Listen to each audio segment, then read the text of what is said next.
देखो जी, तो हम लोग क्या जी संख्यांकिकी के बारे में हम लोग पढ़ चुके हैं कि संख्यांकिकी क्या है। जो संख्यांकिकी का जो इंग्लिश जो है स्टैटिस्टिक्स जो है ये क्या है जी लैटिन भाषा के स्टेटस से लिया गया है, बता चुके हैं जी। उसके बाद स्टैटिस्टिक्स के अंदर में हम लोग क्या जी डेटा के बारे में पढ़ा जाता है, उसके बारे में मैंने बता दिया है। डेटा कलेक्ट करने की तरीका भी आपको बता दिया है कि डेटा को कैसे कलेक्ट करते हैं। अब जो है एकत्रित की गई आंकड़ों को दो प्रकार से प्रस्तुत की जाती है। जो हम डेटा कलेक्ट करते हैं उसको प्रस्तुत करने की क्या जी दो विधि होती है। नंबर 1 जो विधि है उसको बोलते हैं जी अवर्गीकृत बारंबारता बंटन सारणी, जिसको इंग्लिश में बोलते हैं अनग्रुप्ड फ्रीक्वेंसी डिस्ट्रीब्यूशन टेबल। इसका दूसरा नाम है जी, हम इसको दूसरे तरीके से बोल सकते हैं बारंबारता बंटन सारणी। इसको इंग्लिश में बोलेंगे फ्रीक्वेंसी डिस्ट्रीब्यूशन टेबल। अब देखेंगे दूसरा जो होता है डाटा को प्रस्तुत करने की विधि, वो है आपका वर्गीकृत बारंबारता बंटन सारणी, जिसको बोलेंगे ग्रुप्ड फ्रीक्वेंसी डिस्ट्रीब्यूशन टेबल। अब इसमें सबसे पहले हम क्या करेंगे जी अवर्गीकृत बारंबारता बंटन सारणी को देखते हैं जी।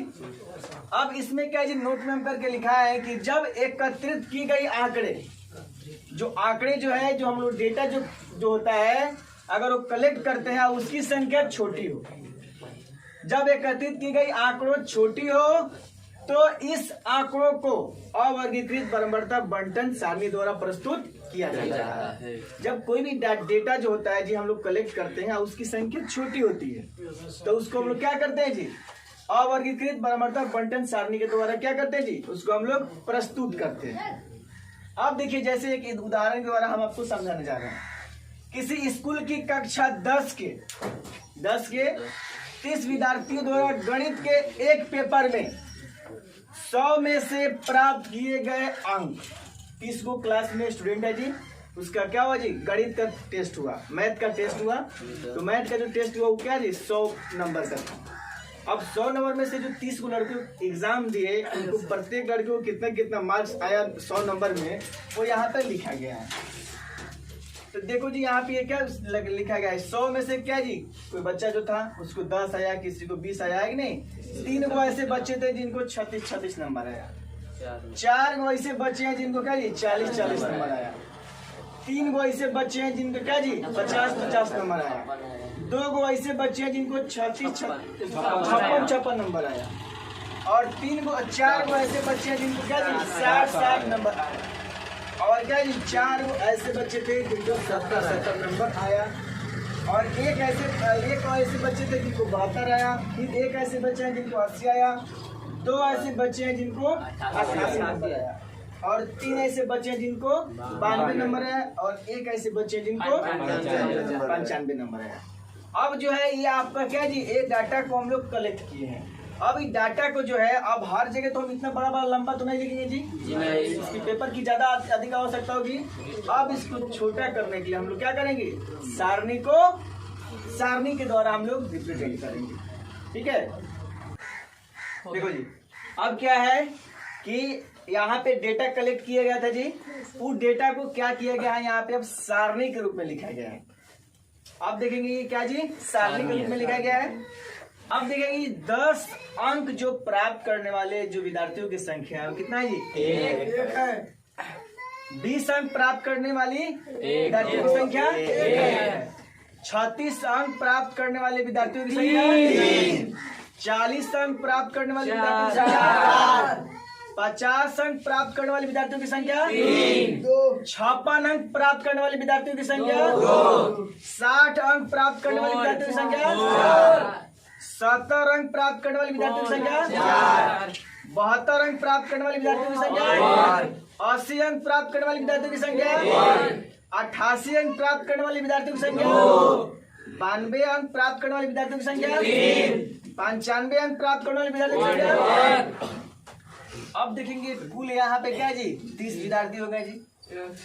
अब देखेंगे यहाँ पे क्या है कि हम जो भी डाटा जो कलेक्ट किया गया था है कि नहीं वो ज्यादा पेपर ले रहा था। अब उसको जब सारणी के रूप में लिख दिया गया तो क्या हो जी पेपर कम ले रहा है जी, कम जगह ले रहा है जी, आपका क्या जी एक सारणी बन के तैयार हो गया। अब जो है एक सारणी में कुछ चीज समझना है जो आपको समझा रहे हैं जी। पहली का चीज है कि आंकड़ों का परिसर है कि नहीं, आपको परिसर कहा जाएगा निकालने के लिए कि आंकड़ों का परिसर बताइए। तो आंकड़ों का परिसर का फॉर्मूला होता है कि आंकड़ों का अधिकतम मान माइनस आंकड़ों का निम्नतम मान। अब जो ये आंकड़ा जो यहाँ पे है जी देखेंगे, अब इसमें सबसे अधिकतम मान क्या है जी 95 और सबसे निम्नतम मान क्या है 10। तो सबसे सॉरी यहाँ पे गलती होगा जी, यहाँ पे सबसे अधिकतम मान क्या है जी 95 है, समझ रहे हैं जी। तो 95 में से आपका 10 घंटे का तो क्या होगा जी 85। तो आपका जो होगा आंकड़ों का जो परिसर होगा कितना होगा जी 85। आंकड़ों का परिसर कितना हुआ 85 हुआ, ठीक है जी। तो आंकड़ों का परिसर समझ गए, कहीं भी आपको आंकड़ों का परिसर कहे निकालने के लिए तो क्या होगा, सबसे अधिक वाला मान में से क्या करना है, सबसे कम वाले मान को घटा देना है आंकड़े में से, ठीक है। अब एक चीज आपको समझना है जी, बारंबारता। ये बारंबारता क्या है, थोड़ा सा इसको समझ लेंगे। बारंबारता इंग्लिश में क्या बोलते हैं जी, फ्रीक्वेंसी। समझ लो जी, इसको छोटा एफ से सूचित किया जाता है। बारंबारता का मतलब होता है कि देखेंगे, जैसे मान लिया कि यहाँ पे 36 है जी और 36 है और 36 है। 36 अंक प्राप्त करने वाले विद्यार्थियों की संख्या क्या है जी 3। तो यहाँ पे कहा जाएगा कि 36 की बारंबारता क्या है जी 3 है। कोई भी डेटा जब एक से अधिक सेम होगा तो क्या होगा जी, वो डेटा क्या कहला जी, वो जो संख्या जितना संख्या होगा उसका बारंबारता कहलाएगा। जैसे यहाँ पे क्या जी 40 है, तो 40 अंक कितना बार आया है डेटा में 4 बार। कितना बार आया जी 4। तो 40 की बारंबारता 4 होगी, समझिएगा जी बारंबारता। इसी तरह 50 जो है हम लोग डेटा कलेक्ट किए हैं, तो डेटा जो कलेक्ट किए हैं 50 कितनी बार आया है 3 बार। कितनी बार 3 बार। तो 50 की बारंबारता कितनी होगी 3 होगी।